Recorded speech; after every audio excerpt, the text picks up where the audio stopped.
In the vast story of human ambition, there are tales of triumph and tales of tragedy, but sometimes, a story is both. This is the story of a ship, born from a dream of ultimate luxury, a ship meant to be the crown jewel of the ocean. Her name was Britannic. She was the third and final sister in a legendary trio of ocean liners built by the White Star Line. Her older siblings were the famous Olympic and the ill-fated Titanic. The idea for these colossal vessels was born from a desire to dominate the competitive North Atlantic passenger route, not with speed, but with unparalleled size and opulence. They were to be floating palaces, symbols of a new era of travel. The plan was ambitious, a testament to the industrial power of the early 20th century. At the Harland and Wolff shipyard in Belfast, Ireland, an army of workers brought these steel giants to life. The first was Olympic, a great success. Then came Titanic, whose name is now forever linked with disaster. Following in their wake was the third sister, initially known only by her yard number, 433. She was designed to be the biggest, the safest, and the most magnificent of them all. She represented the culmination of all the lessons learned from her predecessors, a promise of a vessel so grand it would astound the world and redefine sea travel for generations to come. Construction began in November 1911, on the very same slipway where the Olympic had been built. The air was filled with the deafening clang of hammers on steel and the shouts of thousands of men, all working towards a common goal. The sheer scale of the project was difficult to comprehend. The ship's skeleton slowly rose, a towering framework of steel ribs that dwarfed everything around it. This vessel was not just a means of transport, she was a statement. She was a declaration of confidence in technology and a belief in a future where the journey itself was as important as the destination. The world watched with anticipation, eager to see the next marvel from the White Star Line. But the universe often has plans of its own. As the giant hull of the third sister took shape, a shadow fell across the shipyard, a shadow that stretched all the way from the icy waters of the North Atlantic. In April 1912, the world was stunned by the news that the unsinkable Titanic had struck an iceberg and vanished into the depths, taking more than 1,500 souls with her. The disaster sent shockwaves through the maritime world and brought construction on the new liner to an abrupt halt. The dream of pure luxury was suddenly overshadowed by a harsh and undeniable reality. The promise of grandeur now had to be tempered with the sobering lessons of tragedy. The sinking of the Titanic was a moment that changed everything. It was a brutal lesson in the fallibility of human creation and the unforgiving power of nature. For the builders at Harland and Wolff, the loss was personal and profound. They had poured their skill and pride into Titanic, and its failure demanded a response. The work on its younger sister, the vessel that would become Britannic, was paused not just for mourning, but for a complete and total re-evaluation. The goal was no longer just to build a magnificent ship, but to build the safest ship the world had ever known. The tragedy of one sister would become the crucible in which the other was forged anew. Engineers and designers, led by Thomas Andrews's successor, Edward Wilding, pored over the reports from the disaster. They asked the hard questions. How could this have happened? And more importantly, how could they prevent it from ever happening again? The answers led to a series of radical and expensive design changes for the Britannic. The most significant of these was the addition of a double hull, an inner skin of steel that ran the length of the ship's engine and boiler rooms. This was a ship within a ship, designed to contain a breach in the outer hull and keep the vital heart of the vessel protected from the sea. The safety improvements did not stop there. The ship's watertight bulkheads, the vertical steel walls, designed to contain flooding, were a key focus. On the Titanic, some of these walls were not high enough, allowing water to spill over from one flooded compartment into the next, like water filling an ice cube tray. On Britannic, 5 of these critical bulkheads were raised, extending all the way up to B-deck, far above the waterline. This crucial modification meant that the new ship could stay afloat with her first 6 compartments completely flooded. A level of damage that would have been unimaginable before, and a level of resilience that far surpassed her lost sister. To accommodate these extensive changes, the ship itself had to grow. The Britannic's beam was widened by nearly 2 feet, making her slightly larger than her siblings and the largest ship in the world at the time. This extra width provided the necessary space for the inner hull without compromising the powerful machinery within. The engines were also upgraded. A more powerful low-pressure turbine was installed to ensure that the heavier, wider ship could still maintain the expected speed. Every modification was a direct answer to the tragedy of the Titanic, a deliberate and calculated effort to build a vessel that could truly withstand the perils of the ocean. While safety became the paramount concern, the original vision of Britannic as a palace of the seas was never entirely abandoned. The plans for her interiors promised a level of luxury that would have surpassed even the celebrated elegance of the Olympic and Titanic. Had history followed a different course, her passengers would have stepped into a world of breathtaking opulence. The iconic Grand Staircase, a centerpiece of her sister ships, was redesigned for Britannic to be even more ornate and magnificent. Crowning this space was not just a glass dome, but a massive custom-built pipe organ intended to fill the heart of the ship with music during its transatlantic voyages.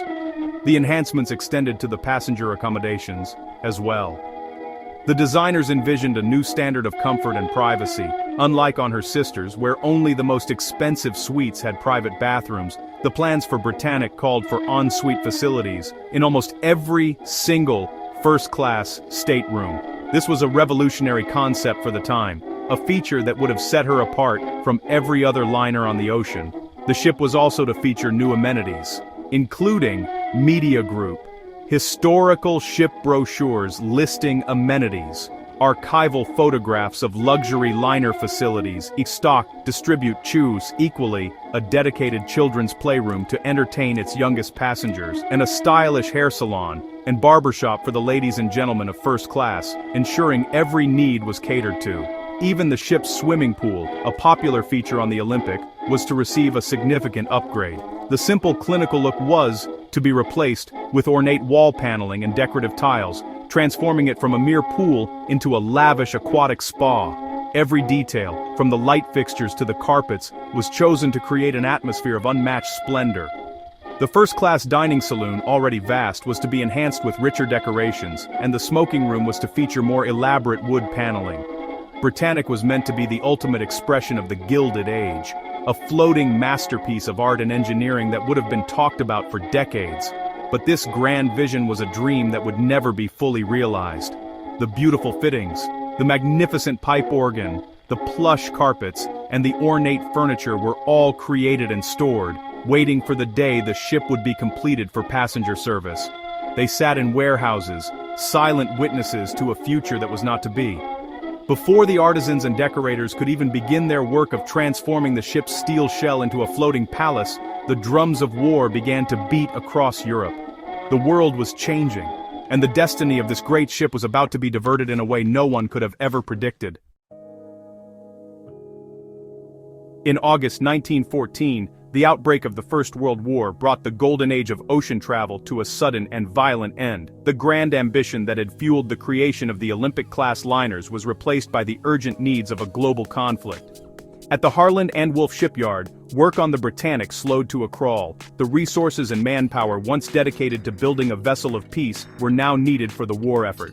For over a year, the massive silent hull of the Britannic sat in limbo, her future uncertain, her luxurious fittings still packed away in crates, waiting for a peace that seemed further away each day.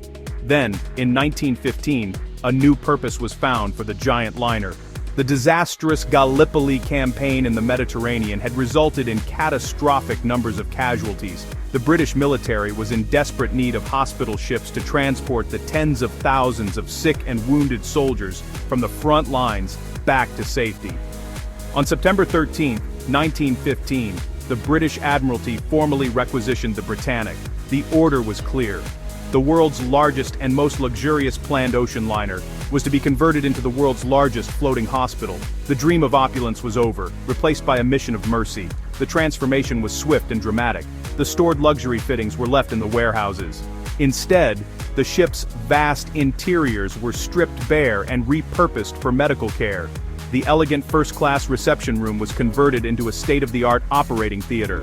The grand dining saloon, once destined to host lavish dinners, became an intensive care unit. The sprawling public rooms and staterooms on the upper decks were converted into hospital wards, their floors filled with neat rows of metal frame beds. In total, the ship was equipped with over 3,300 beds for wounded soldiers, along with a dedicated morgue at the stern. The ship's exterior was also completely changed. Her hull was painted a brilliant white, bisected by a thick green stripe that ran from bow to stern. 3 enormous red crosses were painted on each side of the ship, with another large one on her deck. These were the internationally recognized symbols of a hospital ship, meant to protect her from attack under the terms of the Hague Convention. At night, these crosses could be illuminated by 125 powerful electric bulbs, making her a beacon of neutrality in the dark water. The funnels were painted a distinctive ochre color. She was no longer the White Star liner Britannic, she was now His Majesty's hospital ship Britannic. With her transformation complete, HMHS Britannic was placed under the command of Captain Charles Bartlett, a seasoned White Star Line captain known for his caution and skill. The ship was staffed by a crew of 675, along with a medical contingent of 101 nurses and 388 orderlies from the Royal Army Medical Corps. Among the nurses was a woman who was no stranger to the Olympic-class liners, Violet Jessup. She had been a stewardess on the Olympic when it collided with the HMS Hawke, and she had famously survived the sinking of the Titanic. Now, she was once again serving on the Third Sister, this time heading into a war zone.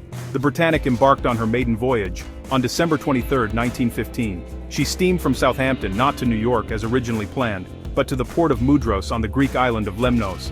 This was the main Allied base for the Gallipoli campaign, and its shores were crowded with field hospitals overflowing with the sick and wounded. The ship's mission was to evacuate these men. Over the next few months, Britannic made 3 successful voyages to the Mediterranean and back, carrying thousands of soldiers away from the horrors of the front lines. The massive, steady ship proved to be an ideal transport, her vast wards providing a level of care and comfort impossible to find on the battlefield. By the spring of 1916, the Gallipoli campaign had ended, and the flood of casualties had slowed. The Admiralty decided that the enormous hospital ship was no longer needed, at least for the time being. In June 1916, Britannic was returned to the White Star Line, and work began to finally convert her into the passenger liner she was always meant to be. The white paint was slowly stripped away, and the dream of the grand staircase's pipe organ and the luxurious suites seemed possible once again. It was a brief and hopeful return to the original plan, a glimpse of a peaceful world that many hoped was just over the horizon. But the war was far from over. New fronts had opened, and the brutal Battle of the Somme was producing casualties on an industrial scale. By September 1916, after only 3 months, the Admiralty recalled the Britannic. The conversion back to a passenger liner was halted immediately. The half-finished work was reversed, the hospital beds were brought back on board, and the hull was repainted with its white, green, and red livery. The ship was pressed back into its role as a vessel of mercy. On her 6th voyage, she was once again sent to the Mediterranean, to a war that had grown even more desperate and deadly. On November 12, 1916, the HMHS Britannic departed from Southampton on what would be her 6th and final voyage. Her destination, once again, was the port of Mudros in the Aegean Sea. The ship was not carrying any wounded patients on this outbound journey. Her vast wards were empty, aired out and prepared for the thousands of soldiers she was scheduled to bring back.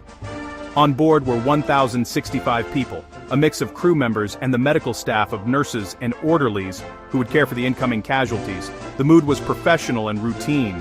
By this point, the crew had made the journey many times and knew the procedures well.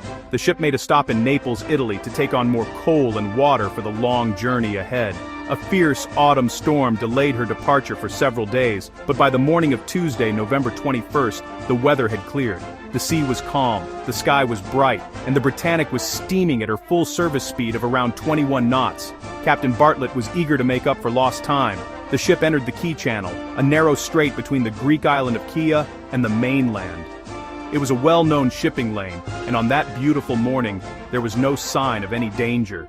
In the ship's wards, the nurses and orderlies were going about their morning duties. To air out the stuffy rooms in preparation for the arrival of the wounded, many of the heavy sealed portholes on the lower decks had been opened. This was against standing orders, which required all portholes below a certain level to be kept closed while at sea.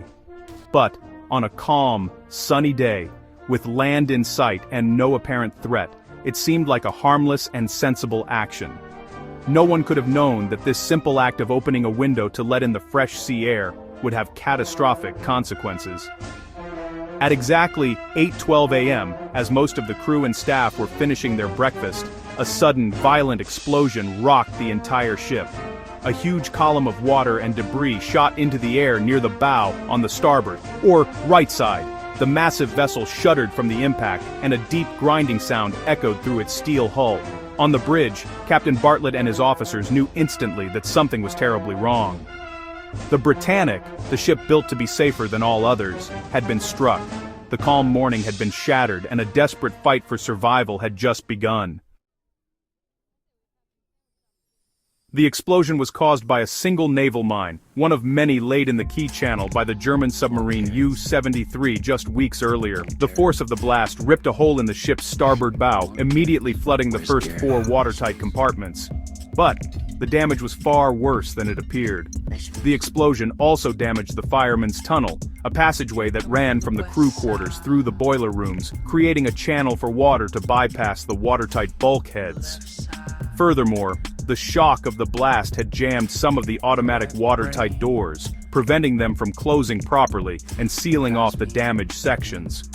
Despite the severe damage, the ship's advanced design should have kept her afloat. The Britannic was designed to survive with her first 6 compartments flooded. However, the open portholes on the lower decks proved to be a fatal flaw.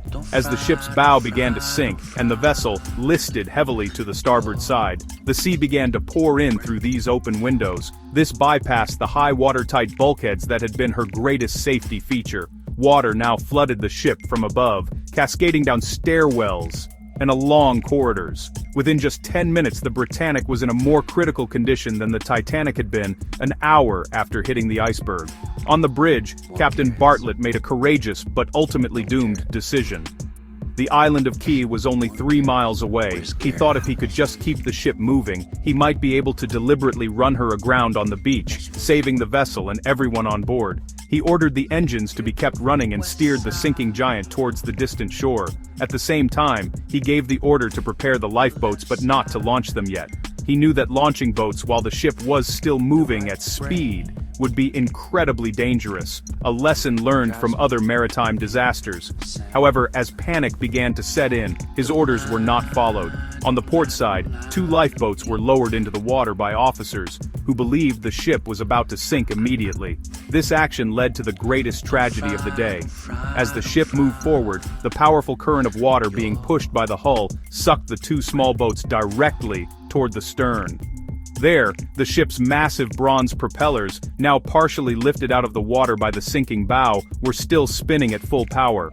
The 2 lifeboats and their occupants were pulled into the giant, churning blades, and were instantly smashed to pieces. This single horrific event caused the vast majority of the day's fatalities. Realizing that his attempt to beach the ship was now endangering the evacuation, Captain Bartlett made the difficult choice to stop the engines. This brought the horrifying destruction of the lifeboats by the propellers to an end, and allowed for a more orderly, though frantic, evacuation to begin from the rest of the ship. With the vessel sinking fast, the crew and medical staff worked with remarkable discipline to launch the remaining lifeboats. The advanced gantry davits, a new type of crane designed specifically for this ship, worked perfectly, lowering the boats smoothly and safely into the water, even with the ship's severe list. As the last lifeboats pulled away, Captain Bartlett remained on the bridge, the last person to leave his command. He sounded the ship's powerful steam whistles one final time, a deafening, mournful farewell that echoed across the water. At 9:07 a.m., just 55 minutes after the mine explosion, the end came. The Britannic's bow struck the shallow seabed, which was only 400 feet below the surface. Her stern rose high into the air, revealing the huge rudder and the now stopped propellers. Then, the massive ship rolled over onto her starboard side and slipped beneath the waves, disappearing from sight in a churning vortex of water and debris. The world's largest ship had sunk. The survivors, now adrift in over 30 lifeboats and clinging to wreckage, were in a perilous situation, but they were not alone. The ship's distress call had been heard, and help was already on its way. The British destroyer HMS Scourge arrived on the scene first, followed by the armed boarding steamer HMS Heroic. Local Greek fishermen in their small boats also rowed out from the nearby coast of Kea to join the rescue effort, pulling dazed and injured survivors from the water. The warm temperature of the Aegean Sea, a stark contrast to the freezing North Atlantic where the Titanic sank, was a crucial factor in the high survival rate. In the end, the loss of life was remarkably low.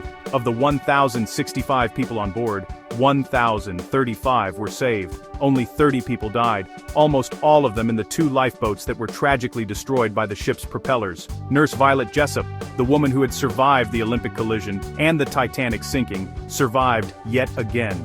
She had been in one of the lifeboats and had to jump into the water to avoid being crushed, sustaining a head injury but ultimately being rescued. The rapid sinking was balanced by the quick and effective rescue, the proximity to land, and the calm, warm conditions of the sea. In the immediate aftermath of the sinking, the official British inquiry concluded that the Britannic had been sunk by a mine. However, wartime propaganda and public outrage fueled speculation that she had been deliberately targeted by a German torpedo, an act that would have been a clear war crime against a marked hospital ship. The truth would not be confirmed until many years later, but the loss of the magnificent vessel was a blow to the Allied war effort and a sad final chapter in the story of the Olympic-class liners.